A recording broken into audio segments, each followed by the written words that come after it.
네. 이 코로나는 아직도 진행되고 있는데 정말 그냥 흔히 하는 말로 전대미문의 위기다라고 하는 게 딱 맞는 것 같습니다. 아직도 그 끝이 어딘지, 특히 최근에 이제 변이 바이러스가 나오면서 이제 백신과의 이제 전쟁을 근본 일척의 전쟁을 하고 있는 상황이지 않나 이런 생각을 하고 있고, 여전히 불확실성에 우리가 놓여 있다라고 생각을 하고 있고요. 이건 뭐 지금 전체적으로 그 4월 달 들어서 인도를 중심으로 해서 시작되었던 그 아웃브레이크가 조금은 좀 잦아드는 듯한 그런 양상을 보이고 있습니다. 기본적으로 이와 같은 그 팬데믹 아웃브레이크, 그러니까 팬데믹 아웃브레이크는 전략을 우선은 아웃브레이크가 생겼을 때 그 피크를 플래트닝 해야 된다. 그 플래팅 하는 방법은 특히 이런 신종 감염병일 경우에는 결국은 차단 전략밖에 없겠죠. 차단 컨테인먼트 스트래티지를 해서 확산을 억제하는 전략을 펴야 되고, 이제 그 한편으로는 이제 또 피해를 최소화하는 미티게이션 스트래티지가 병렬적으로 또는 단계적으로 진행이 되어야 될 것 같습니다. 그래서 이 두 가지를 통해서, 그러니까 차단 전략은 우리가 생각하는 방역 전략의 중심이라고 볼 수가 있겠죠. 그러니까 그 확산 속도를 늦추고 확산자 숫자를 줄여주는 거가 된다 그러면, 피해 최소화는 결국은 여기 나와 있는 것처럼 헬스케어 시스템 커패시티를 올리는 겁니다. 그러니까 이 부분, 우리나라는 어떤 면에서 보면 확산 억제 전략은 굉장히 성공적으로 펑셔닝을 했는데, 이 피해 최소화를 위한 헬스케어 시스템 커패시티에 대한 대비 대응은 굉장히 불안한 상황을 지속해 왔다라고 말씀드릴 수가 있습니다. 지금 그 4차 위기가 전개되고 있는 목전에 와 있는 상황이다라고 보고 있는데, 지금 중앙방역당국에서는 우리 이제 중환자실 많이 확보해 놓고 메디컬 케어 커패시티 좀 안정적으로 관리되고 있다라고 반복적으로 얘기하고 있는데, 그동안에 이제 한 두어 차례 믿었다가 아니네 이렇게 한번 경험이 있기 때문에 여전히 좀 불안한 상황입니다.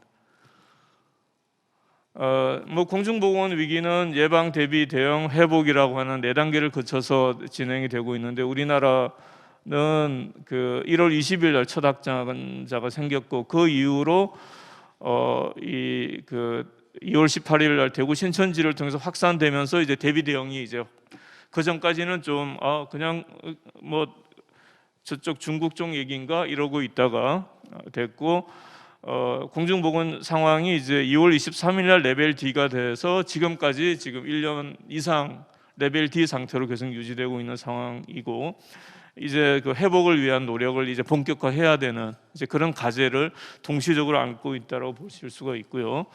이게 약간 좀 아웃데이트된 데이터인데, 여기서 우리나라 전체적으로 말씀드리고 싶은 내용은 바로 어저께죠. FDA에서 이제 우리나라의 그 테스팅 커패시티에 대해서 굉장히 이제 극찬을 했습니다. 우리 어떻게 저렇게까지 그 테스팅을 준비를 잘 했느냐라고 하는 거에 대해서 좀 평가를 했는데, 실제로 이 우리나라의 그 코로나 대응을 다른 나라랑 비교할 때 이 초기에 테스팅 커패시티가 준비가 돼 있었다라고 하는 거, 그리고 그것이 보건환경연구원하고 또 민간 대학병원에 검사를 할 수 있는 능력이 굉장히 일찍 전달이 되었다라고 하는 게 신의 한 수였다고 보여지고요.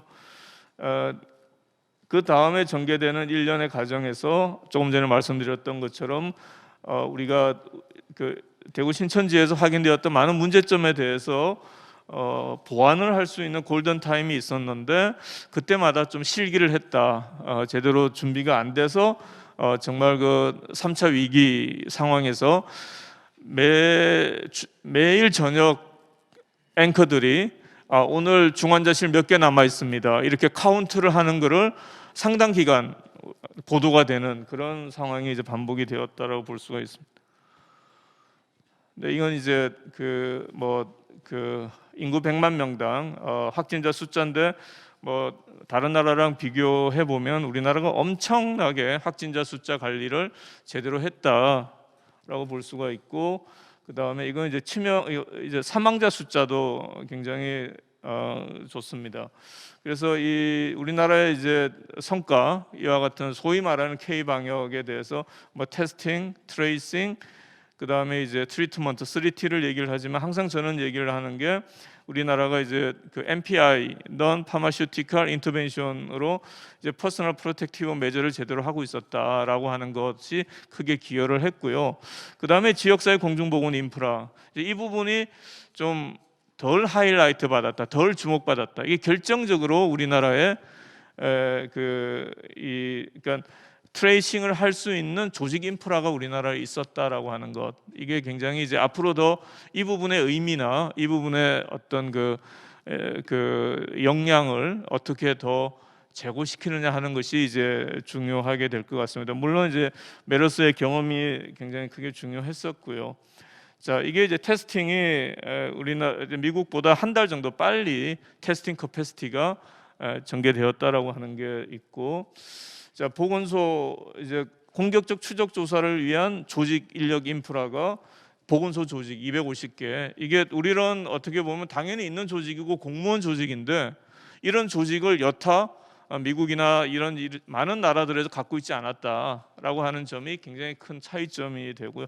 역학조사관, 감염병 관리 지원단, 감염병 관리자 교육 프로그램 지난 10여 년 동안 운영해 왔던 것이 인프라였다고 볼 수가 있고, 그 다음에 이제 이게 이제 그 케이스 페이탈리티 레이트인데 메디컬 케어 커패시티를 보여주고 있는 건데, 이 점이 이제 좀 K 방역의 미스테리라고 볼 수가 있습니다. 우리는 1000명 안팎인데 왜 항상 위기냐? 다른 나라는 하루에 4만 명까지 5만 명인데 우리나라랑 보면은 지금까지 이렇게 큐뮬러티브 케이스 페이탈리티는 별로 차이가 나지 않습니다. 물론 우리가 좀 낮죠. 우리가 낮은데, 근데 확진자 숫자에 비하면 왜 1000명인데 우리는 위기가 되느냐? 그리고 병상 수도 많고 중환자 병상 수도 영국하고 별 차이가 없습니다. 근데 우리는 왜 이런 위기를 경험을 해야 되느냐? 우리가 풀어야 될 숙제가 된다고 볼 수 있습니다. 네. 그리고 이제 최근에 이제 결국 팬데믹에 대한 리스판스의 종합적인 평가 지표는 초과 사망자로 나올 수 있습니다. 케이스 치명률이라고 하는 것은 분모에 들어오는 숫자의 의미, 분자에 들어오는 숫자의 의미에 따라서 굉장히 시간적인 변동이 클 수밖에 없지만 결과적으로는 초과 사망자가 어떻게 되느냐라고 하는 것을 통해서 평가가 되는데, 여기 나와 있는 것은 다른 나라에 비해서 우리나라의 초과 사망자 숫자는 있다 하더라도 굉장히 미미하다. 이거로 봐서 그러니까 이거는 이제 전체적인 확진자 숫자가 적었고 그로 인해서 의료기관 헬스케어 시스템의 부담이 크지 않았다라고 하는 걸 이제 보여준다고 볼 수가 있겠습니다. 자, 이건 이제 경제적인 지표인데 우리나라도 이제 경제적으로도 굉장히 선방을 했다라고 보여질 수가 있고요. 그래서 이런 확진자 수나 치명률이나 경제적인 피해, 사회적인 대응 차원에서는 괜찮았다고 보여지는데, 문제는 이제 트레이싱 커패시티입니다. 우리나라는 이런 그런 역학 조사를 매뉴얼 트레이싱, 사람을 투입해서 역학 조사 요원을 투입해서 하는 매뉴얼 트레이싱이기 때문에 이게 한 1000명까지는 가능한데, 만약에 2000명 되고 만약에 다른 나라처럼 옆 나라 일본처럼 5000명, 7000명 가고 4만 명 되면 이렇게 할 수 있겠느냐? 그렇다면 트레이싱 커패시티가 무너졌을 때 그 파고를 우리가 메디컬 커패시티에서 막아줄 수 있느냐라고 하는 그런 이제 문제점이 있고요. 의료적 대응에 대한 문제점은 1000명 넘어서면 위기가 되는 이 메디컬 커패시티 어떻게 풀어갈 거냐?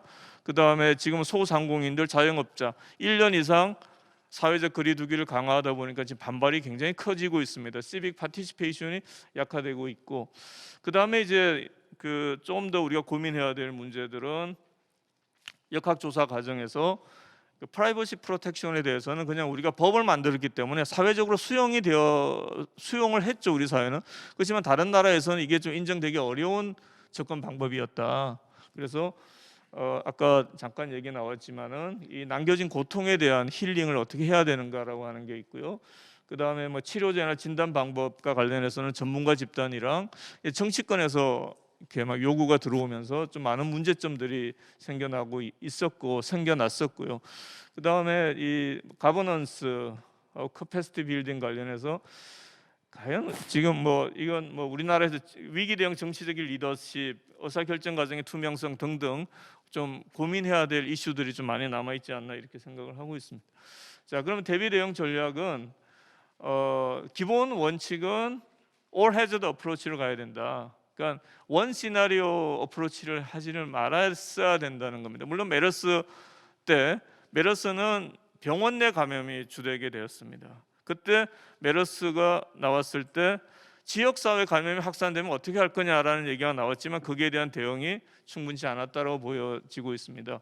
그래서 지금 이제 코로나에 대한 대응에 집중하고 있는데 그 다음에 또 무슨 올 거냐, 신종 감염병이 또 올 수가 있고 또 신종 감염병 아닌 공중보건 위기는 뭐라도 올 수 있기 때문에 우리 지역 사회에 있는 가능한 넓은 범위의 위기에 대해서 준비를 하고 있어야 된다라고 할 수가 있습니다. 이거는 이제 감염병으로서 왔던 메르스는 치명률은 높았지만은 전파력은 낮았고 사스는 중간쯤에 해당됐고요. 이제 코로나 같은 경우에는 치명률은 낮은데 다른 앞선 두 팬데믹 아웃브레이크에 비해서 굉장히 이제 전파력이 높다. 이게 이제 특성이라고 볼 수가 있겠습니다.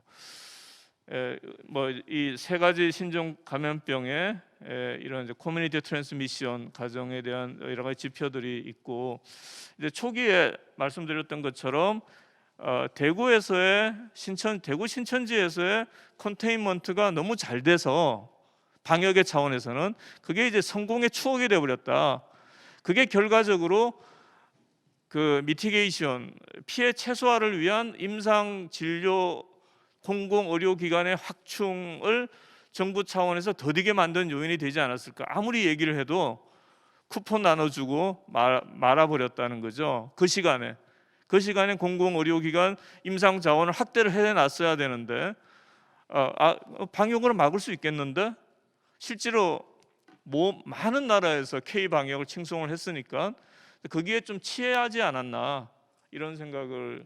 그래서 결국은 이 두 가지는 투 트랙 어프로치를 해야 된다. 방역을 그렇다고 소홀히 할 수는 없고 우리가 한 성공을 폄하할 필요도 없습니다.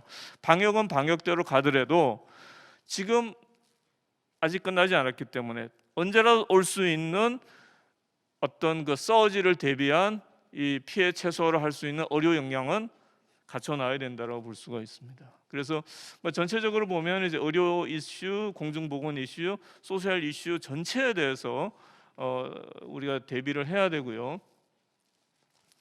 그러니까 그 방역 대비 차원에서 보면은 이제 뭐 이런 그 뭐 서베일런스 모니터링 시스템을 구축을 해야 되고 추적 조사 체계에 대한 재정립이 필요하고 이런 이제 민간 협력적 거버넌스 만들어야 되고 의료적 대비에 대해서는 월스트 케이스 시나리오 또 의료기관의 기능 유지와 비상의료 전달 체계 뭐 사회적 대비로서는 시민 주도 지속 가능한 방역 체계 마련 또 사회적 연대에 기반한 사회적 지원 체계 강화 그리고 이제 R&D를 위한 인프라 구축 이런 내용들이 준비가 되어야 된다고 생각을 합니다. 이런 지금 진행되고 있는 팬데믹 코로나뿐만 아니라 앞으로 닥쳐올 팬데믹을 위해서도 이와 같은 전략적인 대비 대응 방안들은 하나하나 준비가 되어야 되는데 이것에 대해서 제가 하나하나 상술은 말씀을 좀 드리지는 않겠습니다. 이 자료집에 나와 있기 때문에 그 어떤 것들이 준비가 되어야 되는지 그냥 참고를 하시기 바라고요. 넘어가고 특히 이제 역학조사, 추적조사 체계 조사 체계 재정립과 관련해서는 이런 그 조사 인력의 문제, 역학 조사 인력의 확대하고 역량 강화하고 자료의 전산화해야 되는 문제, 그래서 K 방역 2.0을 위한 노력을 좀 해야 된다. 지금과 같은 시스템, 이런 그 정보가 충실하지 않고 2차 역학조사, 역조관이 한 2차 역학조사서는 아직 정형화가 되어 있지 않고 표준화가 되어 있지 않다라고 하는 거. 그러니까 사실 이런 얘기하면 놀랍니다. 아직까지도 전산 입력이 안 돼? 이런 얘기들을 하고 있는데 안 되고 있습니다.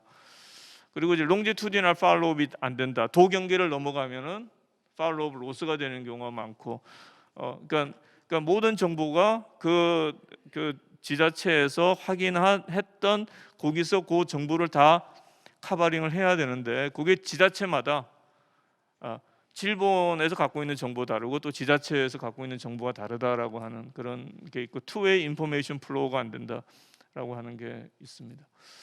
그래서 이런 어떤 역학조사의 표준화와 정보 연계에 대해서는 이렇게 지금은 광역 지자체 차원에서 조금 더 적극적인 문제 해결을 위한 노력을 하고 있지 않나, 이런 생각을 하고 있습니다.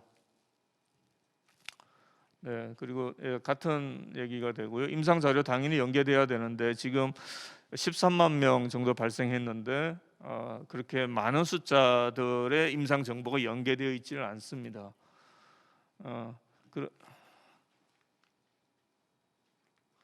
네.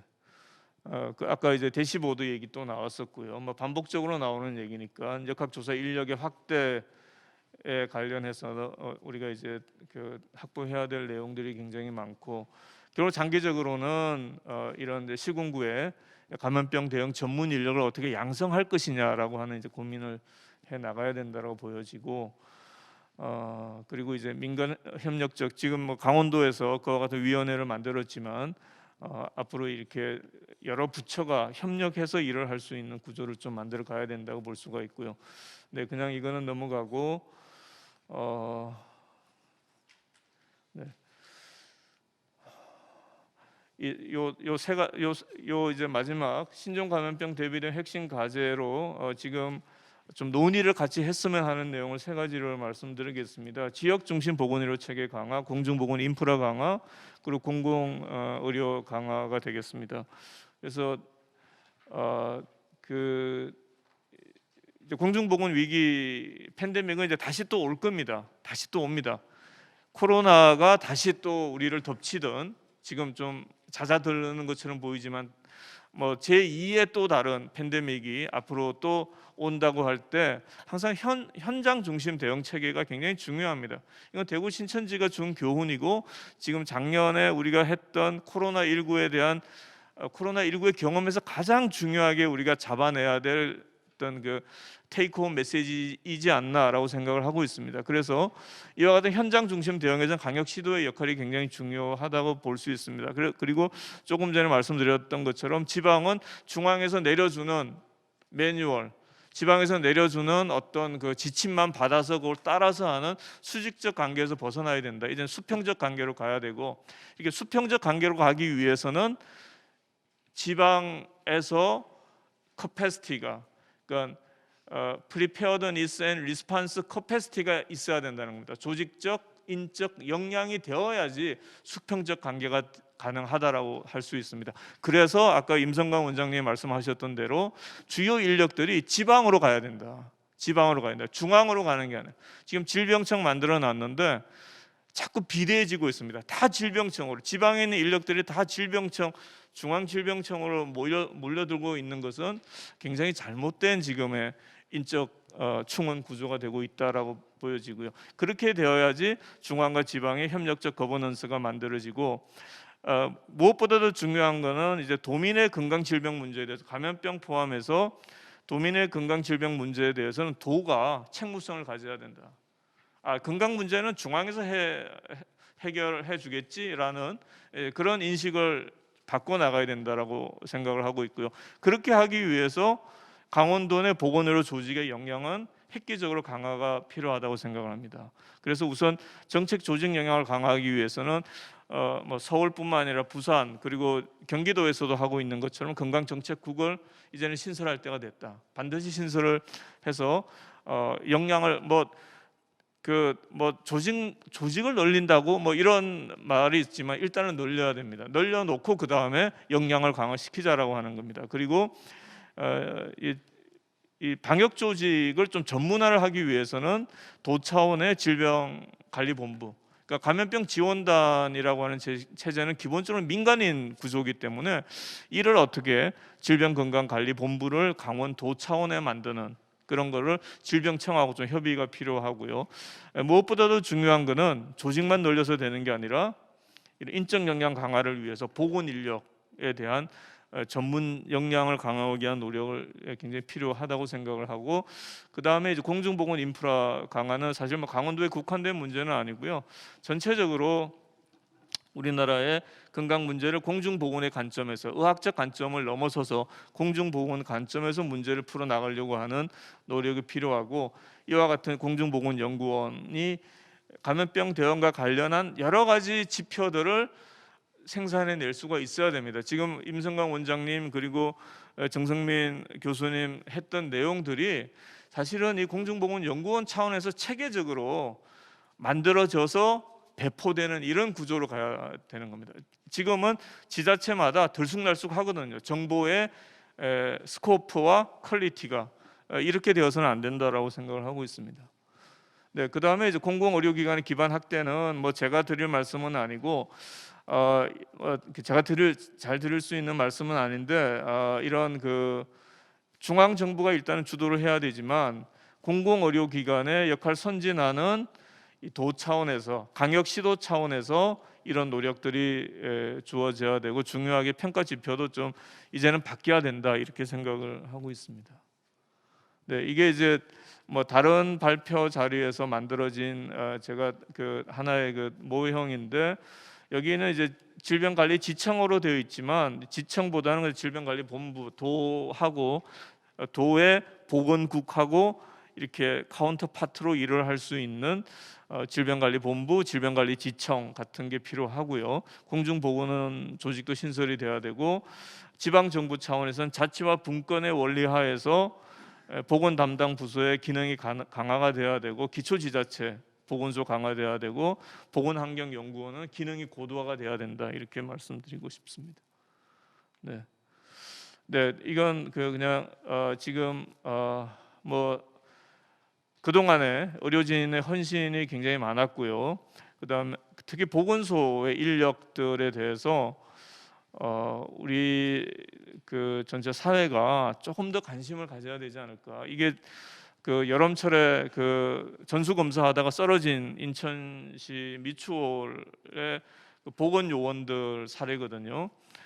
그리고 이제 마침 또 뭐 마침이라는 표현은 말이 안 되는 말이지만 또 부산에서 또 보건요원이 경무에 시달리다가 좀 이렇게 유명을 달리하는 그런 사안도 생겼고 했는데, 우리가 의료진에 대한 관심도 물론 필요하고 지원, 격려도 필요하지만 이제 우리 사회는 우리 방역을 현장에서 하고 있는 그 역학 조사를 하고 있는 보건 요원들에 대해서 좀 격려를 해주고 지원을 해 드려야 되지 않을까 이렇게 생각을 하고 있습니다.